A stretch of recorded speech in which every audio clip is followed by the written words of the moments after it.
Hello, you're back with the Untitled SEO podcast from Yeseo. This edition of the podcast is the recording of an AMA, an Ask Me Anything, that I did with Sophie Robinson and James Kindred on a LinkedIn audio event. We run the AMA events every Wednesday, GMT at noon on LinkedIn. For more information, email me or just go and have a look on LinkedIn. Thank you for listening. Oh, there was a little tune there. Did you hear it, James? I didn't. Does that mean you're live? Please do not swear. Act accordingly. Act accordingly. Oh, do we have to act accordingly? So, thanks. No, thanks. Only if anyone's looking. Thanks for anyone who's joined us for this creativity, SEO, AI, and whatever else. Ask Me Anything. I am your host, Andrew Laws, and I am here with my fellow host, James Kindred. And I can see that our mate Sophie has popped up already. Hello, Sophie. Interestingly, the system doesn't actually tell us who's listening. We have been doing this thinking there was just a handful of people, and looking at the analytics afterwards, quite surprised to find out there's loads of people who've been tuning in. So thank you for the shy people. I've decided I'm going to go to somebody else's LinkedIn audio just to see what the workflow is, because I'm guessing it's a privacy thing. Yeah, I don't know if it's a visibility and account level, or if it's at the event side of things, and they're just not showing you everything that's going on, just to kind of limit the amount of data that's flying backwards and forwards of who's here and who's not. Sophie, would you like to say hello? Give us a thumbs up or a wave or something if you'd like to say hello. Oh, excellent. She said yes. Right, let me click a few buttons. And what should happen? I think you might have to press ask to speak or something like that, Sophie, which I can then approve. Can you find that button? If you hover over your little icon, you should get the little context menu, so you can press something there. Oh yeah. Yeah, this is all. There's not a great deal of guidance or what does what on any of the guides for the LinkedIn audio stuff yet. Nothing. It's a little bit. First week we were like, just drop us a message if you've got a question. There's no messaging feature. So it's like, oh my god, I can't believe no one's coming forward with a question. Well, this is all an experiment, and we like to be just beyond the bleeding edge. I'm not sure what is beyond the bleeding edge. Just vacuum, I guess. Infinite space. Infinite space. So Sophie. Well, she's just said, what am I doing here? I'm going to have to type. No, she said that in a separate type. I'm going to have to reply. I think you... Well, actually, I don't need to type to her. She can hear me. Sophie, I think in the live pop-up thing, if you hover your mouse over, you should see the context menu. So 3 little dots. And if you click on that, I think there's something should pop up that says, oh, you're on your phone. Oh, I'm afraid I have no idea, Sophie. This is beyond. This is over the edge. This is we are so far out into the vacuum. Oh, she's gone. I think this is quite entertaining. I kind of turned the last AMA into a podcast, and I'd listen to this. Two confused men. Welcome to 2 middle-aged blokes and being confused. A guest. Right. Well, imagine she'll pop back up in a minute then. Maybe she's switching to her desktop. So what's been on there? There we go. There you go, Sophie. There's Sophie. Welcome back, Sophie. Oh, we've got somebody else. We've got Laura as well now. Hi, Laura. Oh no, Laura's gone. She left immediately. I can't blame her really. Oh no, Laura's back. There we go. No, she's gone. I don't know how this is a weird feature of it. Kind of shows you who might be listening, and then they disappear again. Yeah. So what's been on your radar this week, Andrew, in terms of workload and stuff you found and that sort of thing? I think my biggest learning this week is that it's possible that sometimes you spend a lot of time developing systems for your business, only to find out that somebody else has done it much better and much simpler than you have, and you can just pay them a little bit of money. So we've been through kind of various CRMs, starting off with a spreadsheet many years ago, and then we used Capsule for quite a long time, and then we moved everything to Notion because we love Notion. Notion's great. I think Notion's great because you can it's a good tinkering tool for people of that persuasion of just wanting to kind of try stuff out, but have a fairly reliable data set to begin with. Yeah. I think we've done it. Can you hear me? We can. Yes. Hello, Sophie. How are you? I'm good. How are you? Confused. Yeah, this is really confusing. This is not. That was not easy to do. But This for is not a future seamless reference, process. you have to put your hand up like you're in primary school, and then you allow me to speak. So Interesting. just like to, Sophie, would you like to introduce yourself? Hi, I'm Sophie. There you go. That's as much. So Sophie's a friend on the. I never liked the phrase, but the Suffolk business scene. Fellow digital marketing person. Kind of, we'll kind of come at these things from a different angle. What would you say your specialism is, Sophie? We're known for social media, but I would say that we're a bit more of a generalist. Mm-hmm. I'm definitely trying to move that way over versus just doing social media, because that's not what my qualifications are in. I've got a marketing degree, not a social media degree.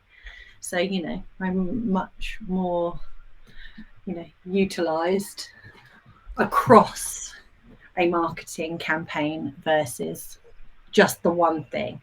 This is something that's come up in for James and I. Got a mutual client who I won't name, but this has come up just in the last week, that if you as a client know what your goals are but you don't know which tools to use, then finding the right people to speak to is actually quite a challenge.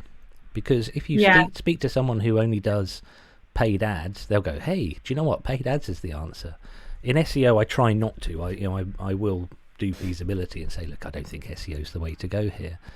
But yeah, it's just interesting that you obviously as a generalist. So what's your starting point? I mean, you don't have to give away your whole process, but how do you get to the nub of what might be the best strategy for a client? Well, look at the strategy.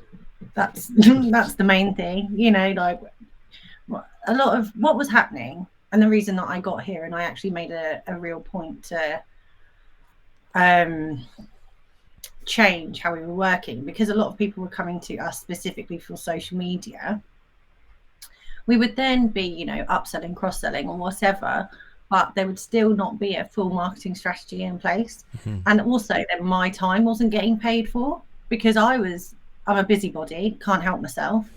So I'd be like giving all this advice away that was either not listened to because, it's not necessarily in a document somewhere, or it wasn't appreciated because it wasn't like given on a formal basis.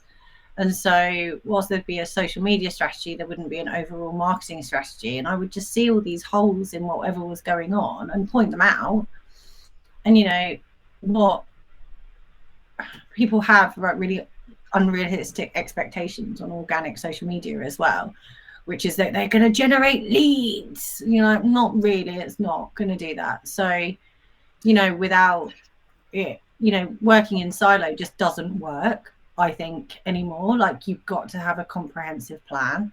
And so my first question now is, what is your marketing strategy? And if you do not have one, let's do it. And there's so many strategies.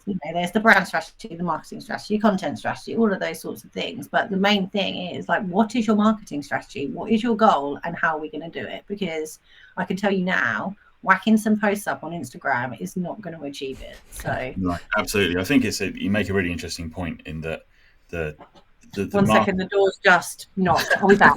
The marketing strategy and the brand strategy and the specific digital strategy all have to work in unison, and they don't work quite as well without each other in place.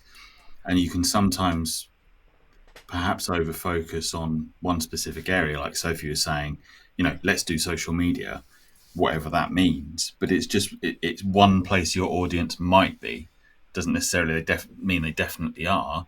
But if you're focusing too much on that one place, you may be missing a much more receptive, engaged audience, even through an offline marketing strategy, and not even bringing kind of considerations for digital into it. Is where do my audience play? Where do they sit, and what entertains them? Doesn't necessarily mean it's going to be social media. Just because it's the newest thing doesn't necessarily mean your audience has adopted it.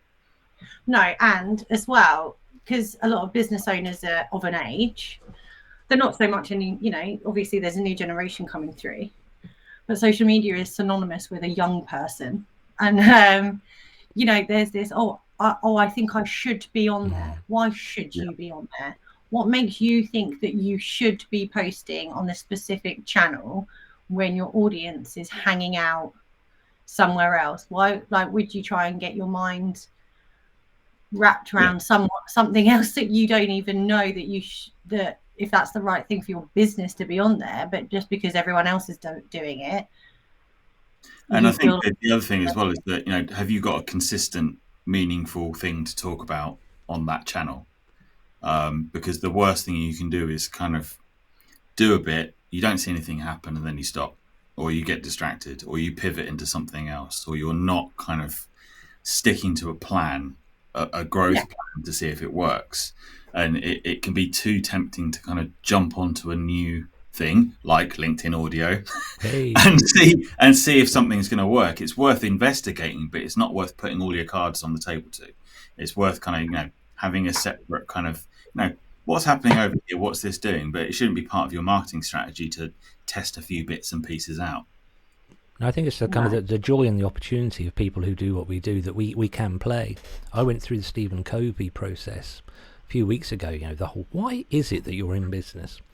And it kept coming around to play.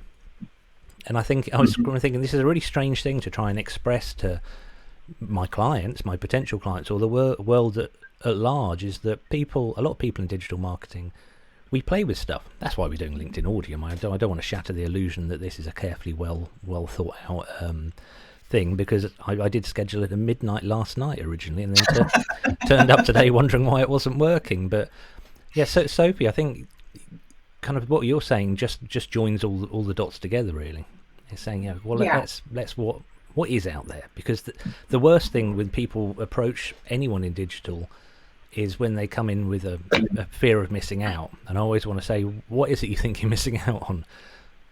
Yeah. And ultimately, I don't know if you've had the same, but I get a lot of conversations, and James mentioned offline strategies. I had this conversation, print's really expensive. I really dismissive of certain channels as well, because they've tried something, but they haven't thought about why they're doing it.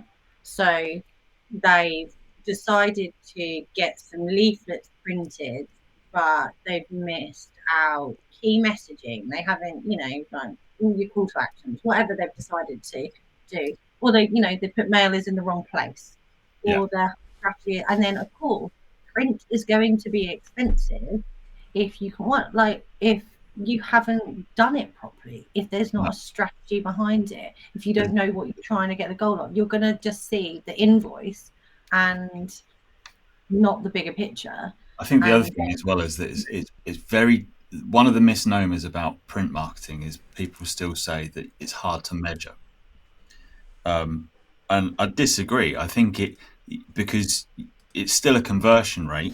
And if you've got the right call to action and the right mechanism, whether it's via a QR code or a short URL, or, if you're wanting to be a little bit more vague, like a hashtag or something like that, it's still a measurable result, because if people are coming through that process, you're putting them into a funnel and you can measure the effectiveness of it.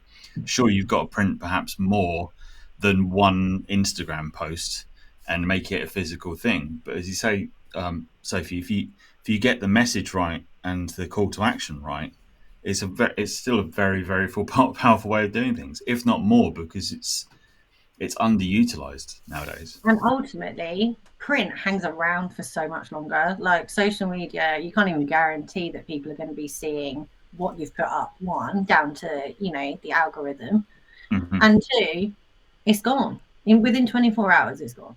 It's not, and people see so much of it as well. So when you've got this beautiful bit of print that comes through, you don't chuck it away immediately. Even the Domino's leaflets that come through my front door end up on the stairs for a few days before they go directly into the bin. Yep. And so there's a lot of value in the lifetime that it's around. And I had someone say, well, I get print and I just put it's still on my dashboard. And what they could do, they could name the business, what it was for, all of that. And I was like, it's been on your dashboard for 3 months. Yeah. Like, and that moment that you suddenly go, I need this, you're going to be like, oh, there's a leaflet on my dashboard that's been there for 3 months. Or you're going to be, there was a leaflet on my dashboard for 3 months that I now know about. So it's passive. It's passive as well, because you can also, as you say, leave it on the dashboard, leave it on the stairs. There's something I'm doing for Christmas favors this year for my clients, which I've specifically done because it's going to stick around and be really visible. And offline media doesn't necessarily just have to be print, and everything you do, whatever the format, if it's digital or online or offline or whatever, the marketing strategy and the brand strategy has to define what that activity is, not that someone else is doing it. No, and ultimately, it's about efficiency as well. Like, just save yourself some time by thinking about it. Yeah. And save yourself some money by really purposefully dedicating that budget to all of the channels that are best for your marketing goals. Let's see what happens, because I think I should. Absolutely. And I think the other thing as well is within that budget, put some money aside for experimentation and play to a certain extent. It is, what are those edge cases? What are those potential missed opportunities that can come around in the next 12-month plan that we've perhaps not thought of this time, and use the data that you're gathering to try and kind of inform yourself how to move that thinking forward for the next time you go around on the strategy, and stick to the strategy within that time. Don't kind of disrupt it because something's happening and it looks exciting. Stick to the plan, come back again, learn what you found out, find some space to experiment, and then go again. Yeah, which I think it can be quite hard for business, well, anyone, because it's a case of trust the process, isn't it? And and that's why the three of us are here. Hey. Hashtag marketing. So, Andrew, are you still poorly? I am still poorly. I was about to divulge something on this, which I won't in case we use it as a podcast. But yeah, things got noticeably. No, that's all right. I'm quite happy. I've been really enjoying the fact that you two have just been kind of coming away with it, because I'm sitting here head spinning a bit with just thick with cold, but forehead firmly placed on desk. It's quite comfortable. This is the joy of this being audio only, that you can't see that I haven't done my hair and I look half asleep. I'm serious as well. Go on then, James, say something smart. So there's one thing that I'm tinkering with at the moment, which I've never really got my head around, is Discord, and the opportunities of doing stuff around that, and creating communities on that. It's never really I've always just seen it as a Slack for gamers. But it's not. It's really quite interesting, and I think there's an interesting thing that you can do around creating communities. I'm on a couple, one which is around AI and a kind of community of developers and creative thinkers for that. And another one is Cole Gray, who's a fantastic designer up in Scotland. He's created a one for graphic designers, and that covers all sorts of stuff like mental health and events and general kind of weird thinking and memes of cats. But it's quite a nice way to create a community, and then you can bring other services into it. So I'm playing around with that and some APIs and some WordPress and some Zapier, and just kind of concocting some weird things to try and understand how it can actually work for real world communities in geographies and that sort of thing. And that fits into some of my thinking with the Ipswich Love Project as well. Sophie, do you use Discord or Telegram or any of those community builders? No, I don't. I was on Telegram for a bit, but I think this might have a bit of, I don't know, James has it, ADHD thing where I get really overwhelmed and there's a lot of messages going on. So anything like group based, I get quite stressed about. Yeah, I have to step back from them all the time. I mean, Discord, I did kind of go into being a musician. We're always trying to bring musicians together because musicians generally tend to be quite good networkers. but we started a group on Discord, and then everyone who was an admin in the group found all the toys in Discord, and it got to the stage where each time I went to it, it was like having bags of ball bearings thrown at my head.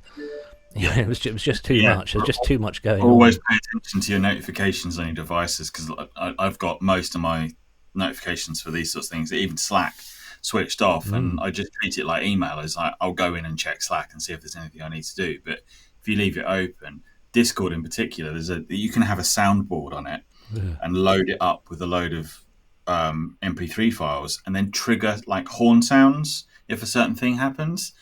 And it's like, I can imagine that's probably quite appealing to one group of people, but that would be my day finished if I was sat there and there was just like soundboards going off, and like it would just be too much. So I think it's kind of, you know, really, really be specific with your notification settings, or switch it all off and have a kind of do not disturb level stuff until you go in and look at it. Same with email and that sort of thing. Is when my head's ready, I'll go and have a look. I won't let the app tell me what to do. When I mentioned earlier, kind of the people in digital marketing, or let's just say people doing stuff what like we is doing, we often go and discover things and play with them first, but I think we tend to get burnt out by them first as well. Yeah. So I'm very interested about kind of putting up shields to protect myself from just getting too overwhelmed. And yeah, I think when I looked at Discord, it was like, it's too much for me. But it doesn't have to be. It's however it's set up. It's however much. Yeah, and it's kind of, you know, which communities you choose to join and that sort of thing as well. And I'm very selective with the ones that I go into, and make sure that I'm not kind of walking into the big general rooms, because I get the same sensation as I get if I walk into a busy room in the real world. It's like I can't do it. It's too overwhelming. So I think it's having that. But if you can. And this is actually going back to kind of tinkering with things and playing with stuff, is that I will look at something for an hour, and if I can't find a way in, I'll walk away. I might come back to it again, but if I can't find that one kind of angle of what would be a use case for something like this, I'd walk away. And I think that's a real challenge to a lot of software as a service providers with the onboarding, is that you have to give someone a context for using it that might trigger something in their brain. If you just kind of go, here's your account, go and have some fun, it can, beyond not knowing how to use it, you can't see a creative or a commercial opportunity to actually having it in your ecosystem. I agree entirely. I was, just before you popped on, Sophie, James was asking what the big thing in my world this week, and I was talking about CRM. So we've gone from, you know, crappy spreadsheet to another terrible idea. Then we use Capsule. Then we develop things in Notion, and Notion's so broad and can do anything.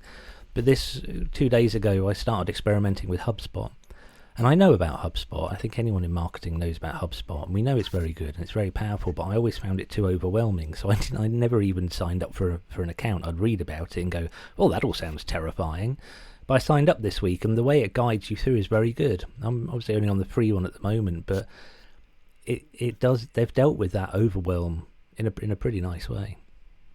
I particularly like HubSpot to stalk people with their email opening. But what do you find it weird that I've got? He's one of my freelancers. He opens emails. There's one particular email I sent him on Monday. He sometimes opens it 3 or 4 times an hour. And I'm going to ask him, like, what do you think is going to change? You know, it's wow. She's probably said something very valuable in it. I had Oh, you're so positive, Sophie. I really like that. Yeah. It's not these looking at it going, what the hell's Andrew talking about? I had speaking of something that had like login detail. I can't remember what it was.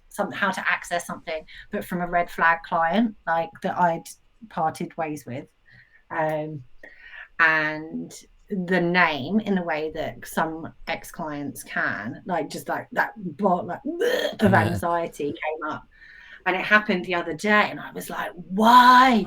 You know, immediately I was just like, so I'm laughing in sympathy, in absolute sympathy with you, because I know exactly what you mean. And I was like, they're going to email me. I don't want to talk to them ever again. Like, real like dramatic, but all based off the fact that HubSpot had told me that they'd opened an email. But it was all just like, I remember now, it was just showing them how to access MailChimp. So, and you're like, oh, no. So it has its benefits. But yeah, in that moment, I was particularly triggered. I had to learn the difficult way that what I create in my own head is a million times more interesting than reality in situations like that, when the reality is always really quite dull. So makes life exciting, but oh my goodness. Yeah, the mind is the biggest weapon against your head. Like, it's the most like, I could do way more damage to myself through what I think versus what anyone else could do to me. Like, I am like, you could just decide what the hell you like, and no one's gonna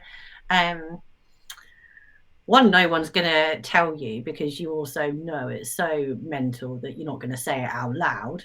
So there's no one to disagree with, which is also really problematic, isn't it? Because then you've just got yourself in a complete tiz. So yes, can empathise. Yeah, no, I get that. I get that entirely. But CBT, I went through it years ago, and it was like, wow, really? This is how other people think. Like, that sounds really useful.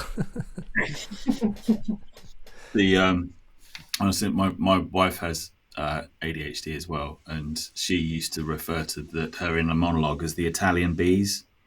It would just be kind of like super high speed, buzzy noise that you couldn't quite tell what was going on, but it was very passionate and very kind of loud. And then she finally got her diagnosis for ADHD and got medication for it, and suddenly realised that that's not how the brain's supposed to work.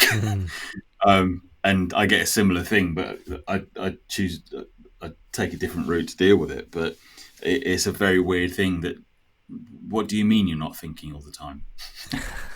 Yeah. Absolutely.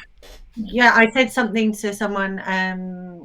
It was something like, "Oh, I think you should do this." It was my best friend about something personal. And she was like, why on earth were you thinking about this? I was like, no, I wasn't thinking. It was part of a combination of thoughts that I had in that moment. Yeah. I was like, so you were probably like one of 17 thoughts. And that's the one. Yeah. And I'm like, oh, while you're here, I should probably tell you. And I'm like, but I've only just considered this, and that's the only time I've thought about it. But I thought about it at that time. There was loads of other things that I thought about. I think it's intrinsically linked to creativity. I think that thought process is the joy and the terror of it, really. Yeah, in equal measure. It's great when you want it to be there, and sometimes it's not there when you really want it to be there, and then the rest of the time it's please stop. I don't need you right now. Mine goes when someone asks me a question, and I suddenly am just like looking at them, being like, I don't know what you just said. I have no idea. And they could literally be like, Sophie, ask, what do you think of this fork? And I'll be like, I don't know. I don't have a thought about it. There's no thoughts now, because you've put me on the spot about this one thing. Next Thursday, when you least expect it, I will explode with a no end of opinions about that fork, because my brain is ready. Yeah, I mean, I could probably actually have a lot to say about forks, because like the really inane details of life is where I like to delve down deep. But for this conversation, knowing that you might repurpose it for a podcast, I will save you. Well, I want to know now. We repurpose it into a podcast about forks. Yeah, maybe. If only one of us owned a company called Fork, eh? Well, yeah. That's a good segue. I knew there was a reason I called it that. For this day, right? We've only got a couple of minutes left. This isn't the kind of audio adventure where we have a call to action, and it's not the kind of like, rate, listen kind of thing. So I've just taken up 20 seconds of vocalization that has no goal. James, do you want to pitch in? Yeah, nothing more from me. We'll do the same again next week. We won't catch anyone out by a midnight show. We'll around the same time, so you can enjoy a sandwich rather than trying to get some sleep. And come back next week, and we'll find someone else to chat with or answer some questions, and kind of ramble for 29 minutes and 48 seconds. Sophie, I've really enjoyed your company for this. Thank you ever so much for popping up. Is there anything you'd like to, any wisdom you'd like to impart on the world before I press the end button? Not on the world, I mean just on the in audio. I don't have a nearly In this the power. room. Yeah. I don't think anything I can say is broadcastable. That's brilliant.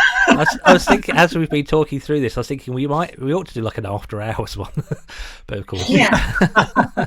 like the Ipswich Panto does a rude version, which is just like, actually I do something similar with a guy called Dan Callis, which is called the Yeseo or Die podcast. But yeah, I think that would be fun. Right, well, I'm gonna be hostly and press the end button. So thanks for listening, everyone, and we'll see you next Wednesday at noon. Thanks again, Sophie. Bye.